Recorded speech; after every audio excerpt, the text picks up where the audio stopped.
Hello दोस्तों, नमस्कार। तो हमारी आज की कहानी है कैसे एक स्त्री ने सूर्य की गति को रोका।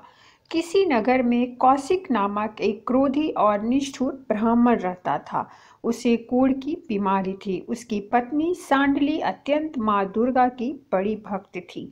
वह बड़ी पतिव्रता थी और कोढ़ से सड़े गले पति को सर्वश्रेष्ठ पुरुष और पूजनीय समझती थी। एक रात वह अपने पति को कंधे पर लादकर कहीं ले जा रही थी। रास्ते में कहीं मांडव्य मुनि को उसके पैरों की ठोकर लग गई। ऋषि क्रोधित हुए और श्राप दे दिया, मूर्ख स्त्री, तेरा पति सूर्योदय होते ही मर जाएगा।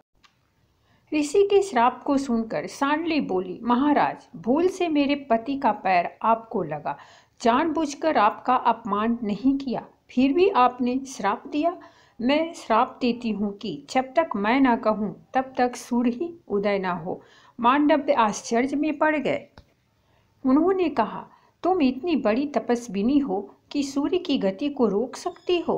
सांडली बोली, मैं तो भगवती की शरणागत हूँ, वही मेरे पतिव्रत धर्म की रक्षा करेंगी। उसकी बात निष्फल नहीं रही। सूर्य अगली सुबह से लेकर 10 दिन तक नहीं निकली।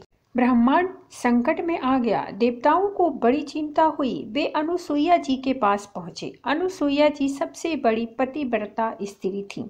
उनका प्रभाव देवों से भी अधिक था। देवों ने कहा, माता, एक पतिव्रता के प्रभाव के कारण संसार में संकट आ गया है।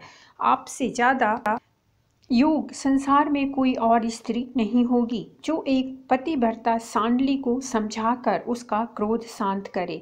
अनुसुईया जी सांडली के पास पहुंची और उनके कारण उत्पन्न हुए संकट का प्रभाव बताकर वचन वापस लेने का अनुरोध किया। अनुसुईया जी ने कहा, तुम्हारे पति की मृत्यु के बाद उन्हें फिर से जीवित और स्वस्थ करने का मैं वचन देती हूँ।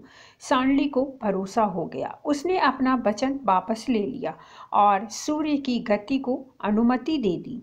सूर्योदय के साथ ही मांडव्य के शाप के कारण उसका पति मर गया। अनुसुईया जी ने सूर्य का आवाहन करते हुए कहा, मेरे पति व्रत में यदि शक्ति है तो आप इस मृत पुरुष को पुनः जीवन, स्वास्थ्य और 100 वर्ष तक सुखद गृहस्थ जीवन का आशीर्वाद मिले। मांडव्य ने इसे अपने आह का प्रश्न बना लिया और बोले, मेरे श्राप कोई काट नहीं सकता।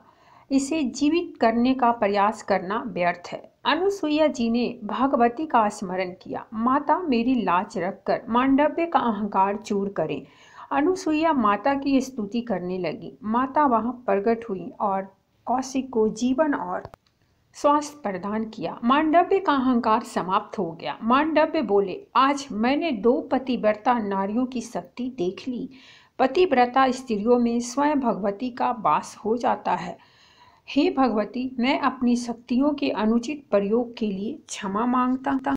माता ने मांडव्य को क्षमा कर दिया। मांडव्य तप के लिए चले गए। तो दोस्तों, ये थी हमारी एक छोटी सी कहानी। अगर कहानी पसंद आई हो तो प्लीज़ हमारे चैनल को सब्सक्राइब करें, वीडियो को लाइक और शेयर जरूर करें।